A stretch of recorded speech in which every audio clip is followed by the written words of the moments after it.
O Superior Tribunal de Justiça autorizou a apreensão e quebrou o sigilo telefônico e de dados do governador do Rio de Janeiro, Wilson Witzel. Uhul! A Polícia Federal cumpriu ordens de busca e de apreensão no Palácio das Laranjeiras e endereços ligados ao governador e à primeira-dama. Uhul! Witzel é apontado como comandante de uma estrutura ligada a supostas fraudes na saúde, principalmente em contratos emergenciais de combate ao novo coronavírus. É lamentável. O tema do debate de hoje é: a ação da Polícia Federal pode ser encarada como ingerência do governo Bolsonaro? Eu não tô louco! Eu não tô louco! Como é que pode? Na PF e na Procuradoria-Geral da República? Não! Os nossos debatedores são Augusto de Arruda Botelho, advogado especialista em direito penal. Boa noite, Augusto. Boa noite, Mona Lisa. Boa noite, Caio.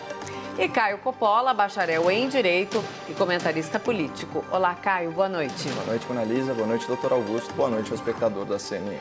Quem começa hoje é você, Augusto. Então, as suas primeiras considerações, por favor. Vamos lá. Boa noite a todas e todos.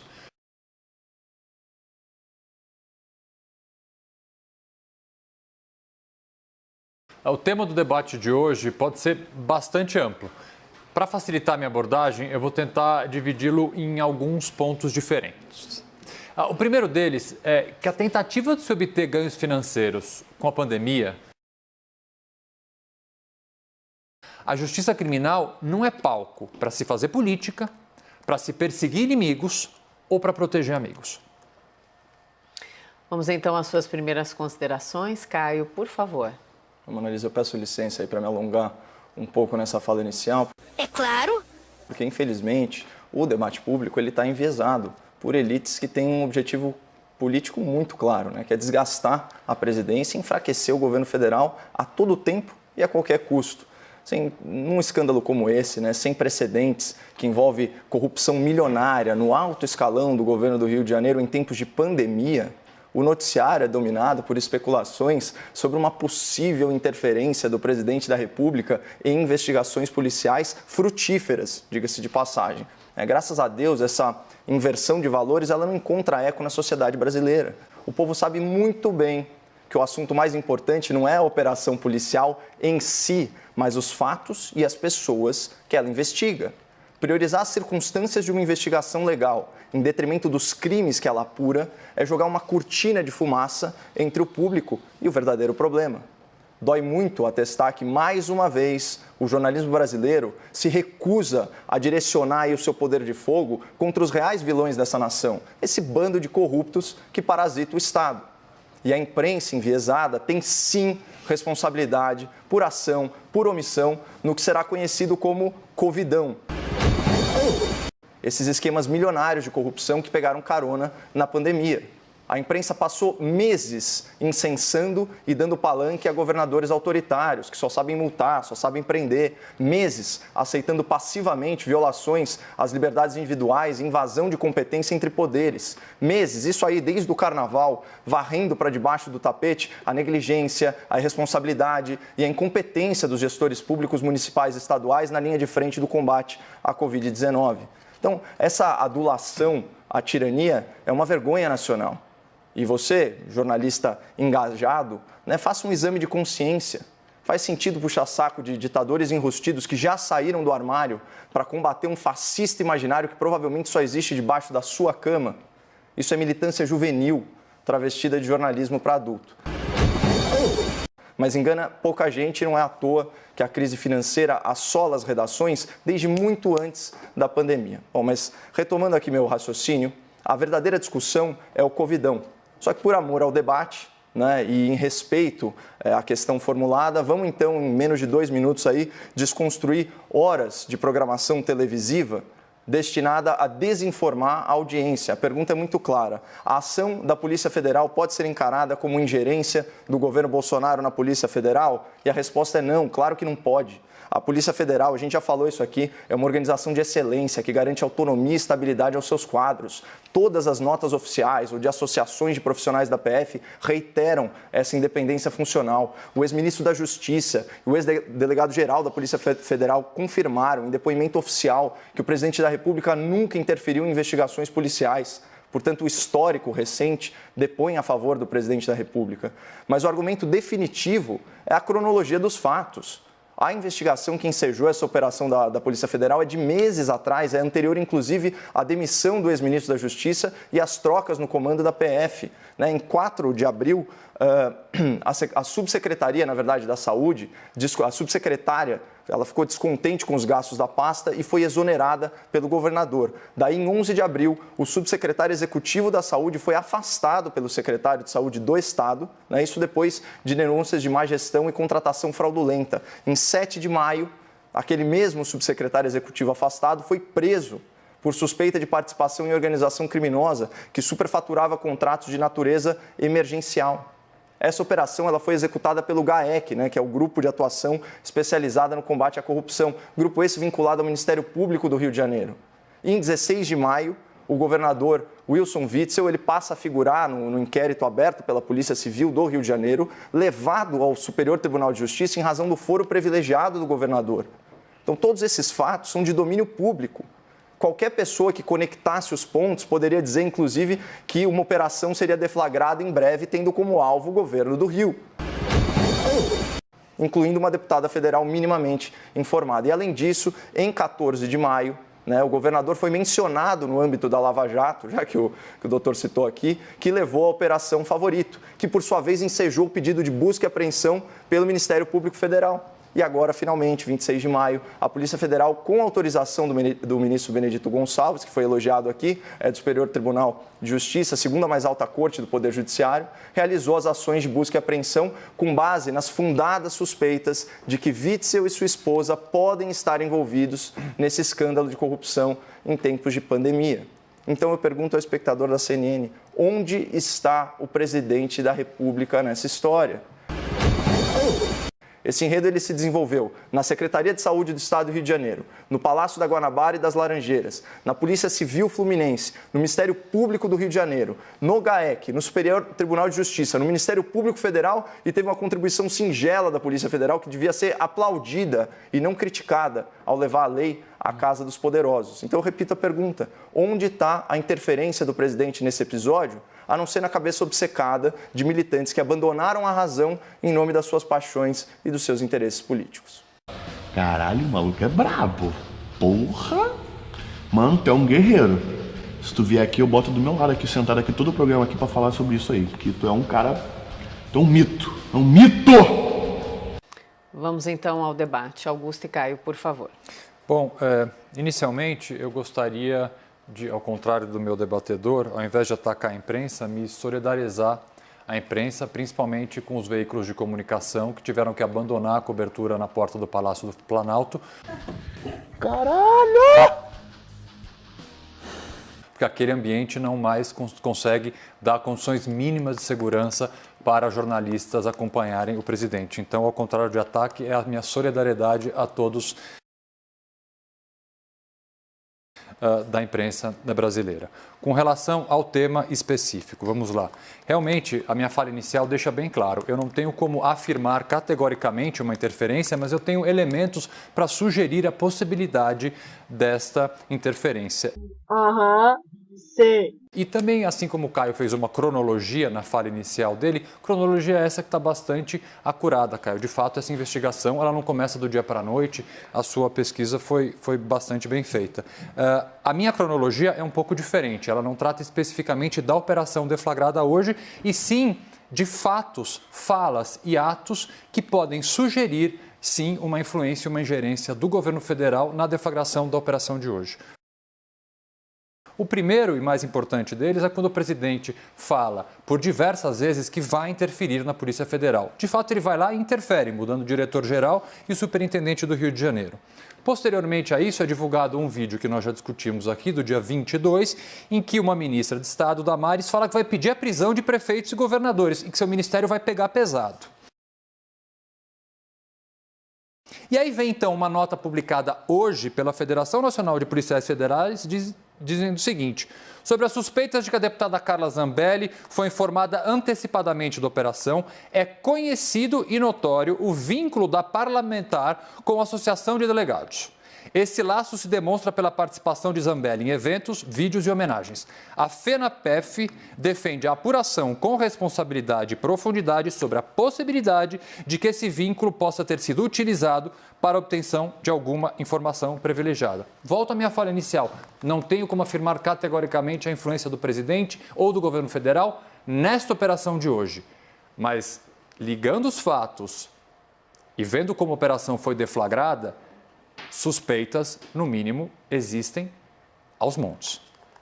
Não, nada a ver, irmão. Na verdade não, doutor. O seu argumento ele só corrobora tudo o que eu falei, porque ele não afasta os fatos concretos. Né? Então, você fala de especulações, de ilações, de conjecturas, e eu trago uma cronologia baseada não em falas, mas em fatos.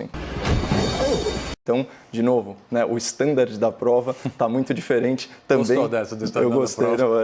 Eu aprendo muito contigo, tenho que admitir, doutor.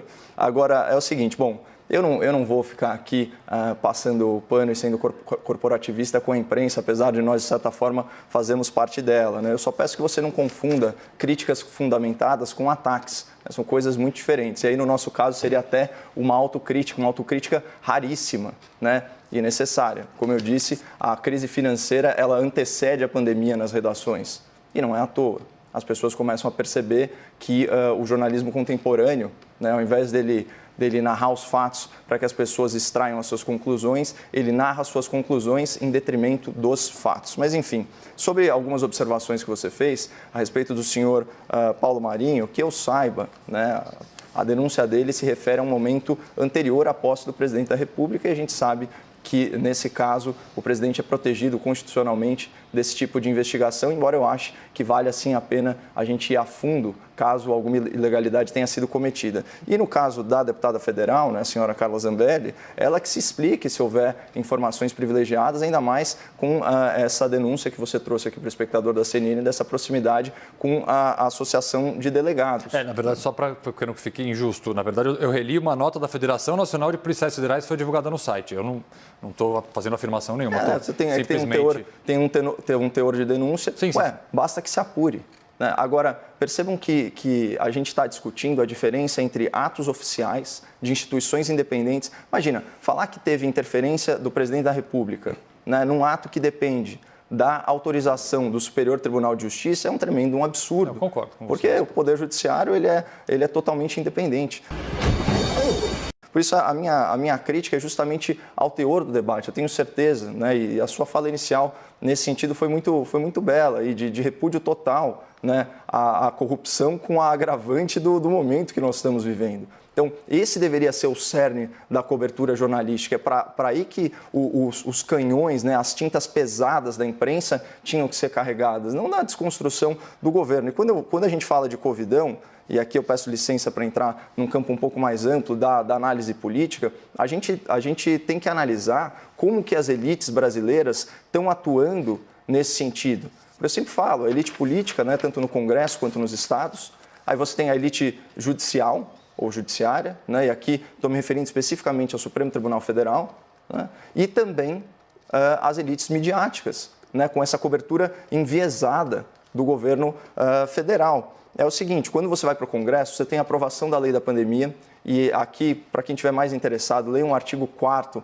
dessa lei. Ele possibilita aí uma série de contratações em caráter emergencial, dispensando licitações. Não é essa coisa tão solta como faz parecer a administração pública no estado do Rio de Janeiro. Mas, de fato, ela permite uma série de contratações sem o crivo e sem uma série de controles que existem em situações normais. Né? Então, tem esse momento. Depois, vem a PLP 149, que eu critico tanto, o tal do seguro imposto, né? Que vai recompor a receita dos estados e municípios em ICMS e ISS num período de 6 meses, e com uma agravante seríssima, que é a não exigibilidade de uma contrapartida de responsabilidade fiscal por parte desses governadores e desses prefeitos.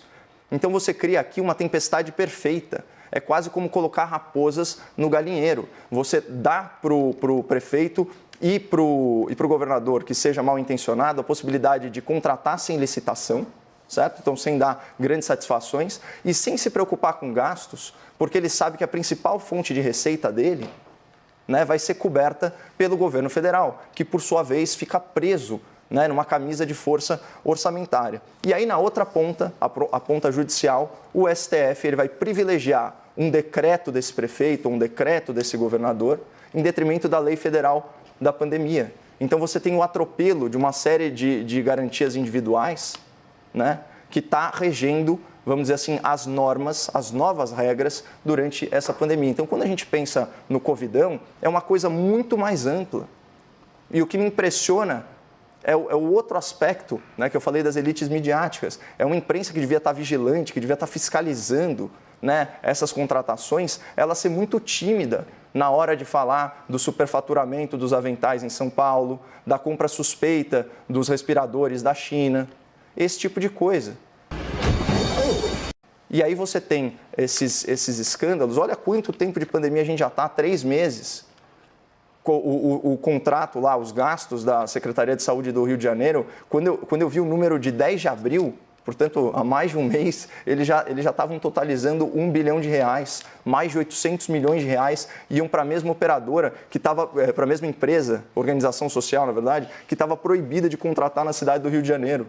Então, assim, estava na cara que essa situação estava sendo conduzida de forma, assim, muito suspeita, né? Já que a gente tem que aliviar um pouco nas palavras nessa etapa da investigação. Então, para mim, essa é a verdadeira discussão, né? É falar do Covidão e a gente começar a direcionar nossa atenção para o que realmente interessa, que é a gestão da verba pública, a gestão da pandemia e o que efetivamente está sendo feito aí nesse enfrentamento dessa crise.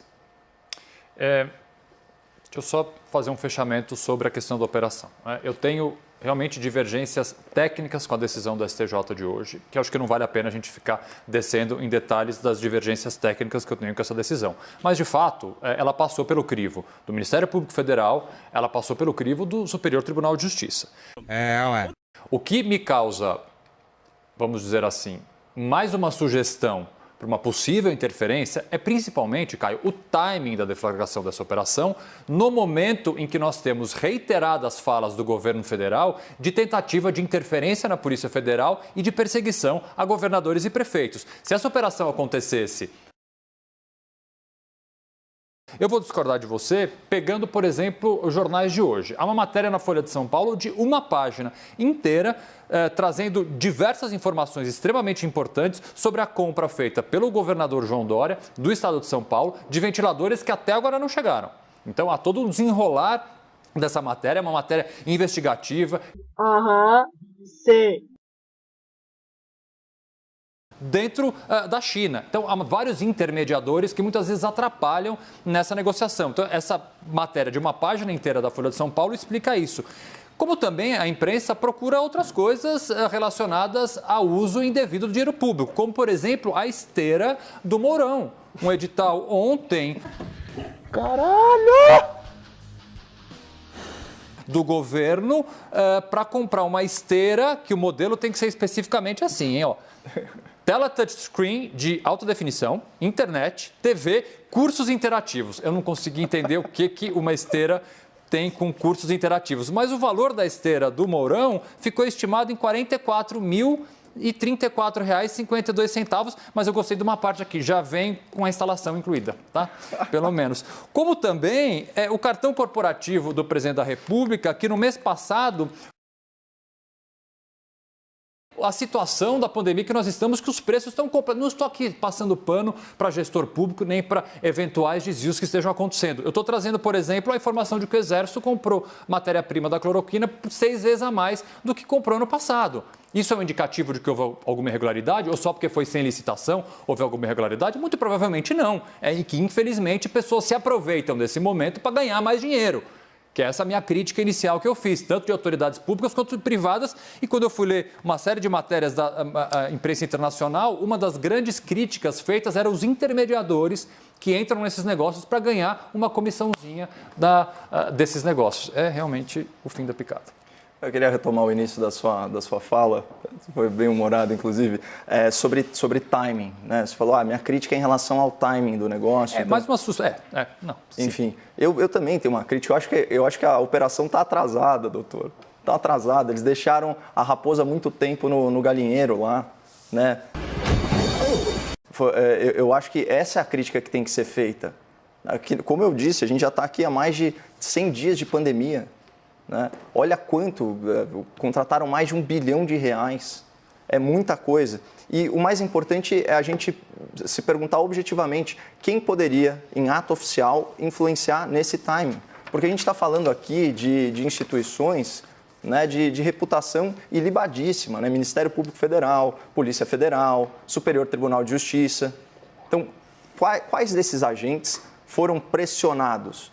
Chega a ser até ingênuo achar que eles podem ser pressionados. Eu lembro de uma live do governador Witzel, do Rio de Janeiro, com um colega nosso, jornalista, afirmando, debochando até, de certa forma, do presidente da República, por achar que é possível interferir na Polícia Federal. E o governador Witzel sabe disso por ter sido um juiz federal. Né? Então, quando a gente pensa em timing e interferência, bom, tudo bem, então como que essa interferência poderia ser realizada? Para quem o presidente da República ligou? Quem ele pressionou? E quem cedeu à pressão? Então, se a gente não consegue responder a essas perguntas de maneira satisfatória, a gente fica no campo das ilações. E aí é mais difícil comentar. É muito mais fácil comentar com base nos fatos e com base na cronologia, né, dos acontecimentos que eu relatei aqui para o espectador da CNN. Agora, eu achei ótimo, por exemplo, esse trabalho que você fez agora, eu sinto falta na imprensa. Né, de você trazer para nós essa... Eu estou rindo para não chorar, tá? Só para deixar bem claro, mas trazer esse... É um edital, doutor? De ontem, esse edital da esteira, ele vai para o rol dos absurdos da República, junto com as lagostas e com o vinho premiado do Supremo Tribunal Federal. Cursos interativos. O que é um curso interativo numa esteira? Exatamente. Não sei. Problema seu. Então, o legal, o touchscreen, né? Ele já vem com as dicas para fitness. Então, esse tipo de coisa, né? Esses exageros, eles realmente não têm mais lugar. Eu sou a favor, sim, da transparência nos gastos do cartão corporativo. Isso é um assunto infinitamente mais sério, né, porque envolve valores muito maiores. Eu entendo que há questões de segurança nacional, mas muitas vezes a gente sabe que esse tipo de legislação protetiva, ele serve para proteger excessos. Né? Então, quanto mais transparência, melhor. Isso daí vamos dizer assim, um mandamento básico no combate à corrupção e na rigidez do Estado. E, bom, sobre a cloroquina, eu acho que você deu a própria resposta. De fato, há produtos que inflacionam, mas vamos lembrar que, em ultimíssimo caso, a lei da pandemia, que é uma lei nacional, aprovada pelo Congresso Nacional, sancionada pelo presidente da República, permite sim, né, que pessoas físicas e jurídicas sejam instadas a fornecer produtos e prestar serviços mediante pagamento de justa indenização. Ou seja, o Estado ele não é tão refém do mercado numa situação extrema como é esse caso. E você deu o excelente exemplo dessa matéria, desse periódico aqui paulista, mas também... Né, é importante a gente mostrar o outro lado, e é por isso que eu faço críticas. Né? Eu peguei aqui a manchete de uma rede de comunicação carioca. Ela diz o seguinte: entenda as suspeitas investigadas no desvio de verba para combate ao coronavírus no Rio. Depoimento do ex-subsecretário, preso em outra operação, pode ter contribuído para a operação. Investigados pela PF citaram a ajuda do 01 do Palácio. Cadê o nome do governador mencionado aqui? Percebam que é muito mais fácil achar o nome do Bolsonaro numa matéria sobre o escândalo de corrupção no Rio do que o nome do próprio governador, 01 do Palácio. Adivinha quem é? Quem será que é o 01 do Palácio? Quem será que é o amigo do meu pai? Sabe, esse tipo de coisa que não dá mais para a gente tolerar. Para usar a expressão que você usou, aí fica passação de pano. Né? Então, assim, para cada bom exemplo que a imprensa está dando, há outros 5, como essa manchete que eu acabei de ler, que omite o nome. E não é por um compromisso ou por um alinhamento ideológico com o governador do Rio de Janeiro, não é isso. É que existe, de fato, uma aglutinação de forças para desconstruir o governo federal e para tornar a presidência da República vulnerável. Por quê? Porque assim você desequilibra os poderes da República e você consegue ter, por exemplo, um primeiro-ministro imaginário na Câmara Federal, né? Que que se arvora aí no direito inexistente de conduzir o orçamento nacional. Então é disso que a gente está falando aqui e essa é a minha crítica. O Covidão não é simplesmente o oportunismo e o mau-caratismo dessas figuras abjetas, né, que assaltam o Estado da política nacional. Não é isso. É uma coisa muito maior. A gente está falando de bilhões e bilhões. O PLP lá tem impacto estimado de 90 bilhões. A gente sabe que o nosso déficit primário está estimado aí em 600 bilhões. Então, são prejuízos estruturais, é coisa grande, é coisa gigante. É isso que a gente devia estar falando aqui e com o auxílio da imprensa e desse tipo de situação que você trouxe aqui para a gente, de identificando esses, vamos dizer assim, esses abusos, né? Seja do vice-presidente da República, seja do governador do Rio de Janeiro. Faltam 2 minutos para os argumentos finais. Augusto tem algo a complementar? Ou Sobre Caio? esse tema, não. Posso partir para os argumentos finais. Vamos lá, então. Então, vamos para os argumentos finais. Então, 1 minuto e meio para cada um para os argumentos finais, por gentileza. Posso começar, Caio? Pode, claro. Vamos lá. Olha que pura gentileza esses hoje debatedores, tá, né? É um espetáculo. Vamos lá. Vai fazer crossfit na praia!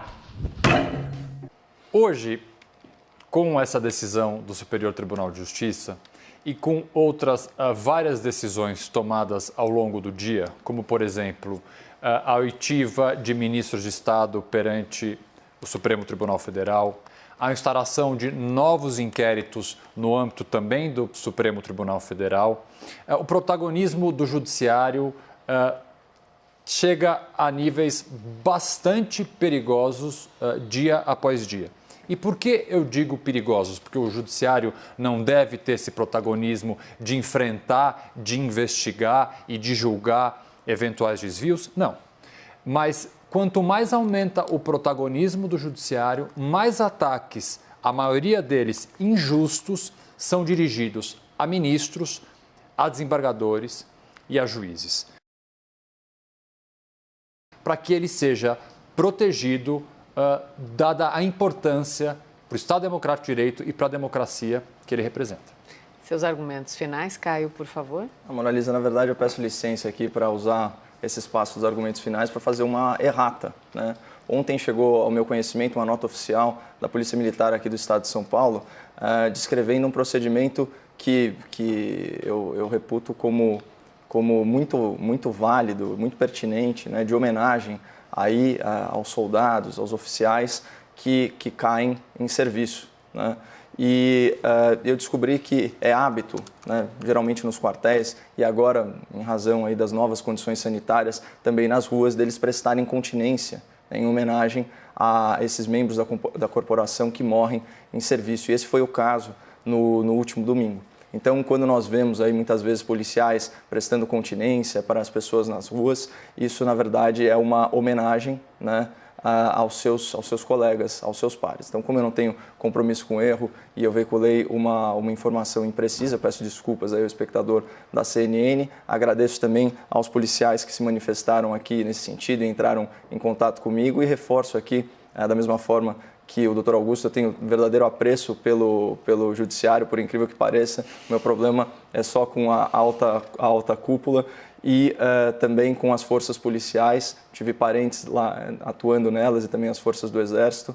E eu acredito que a polícia é o povo de farda. Então, os meus cumprimentos aí, peço desculpas pelo equívoco. Imagina, de jeito algum, tudo aceito, a correção, ela revela a grandiosidade da discussão, que gentil, do debate. Mona Lisa, obrigado. Muito obrigada. Augusto, boa noite a você. Boa noite. Até amanhã. Caio, boa noite a você. Até amanhã. Boa noite. E é isso, lembrando a vocês que todas as edições do Grande Debate estão disponíveis na íntegra no nosso site.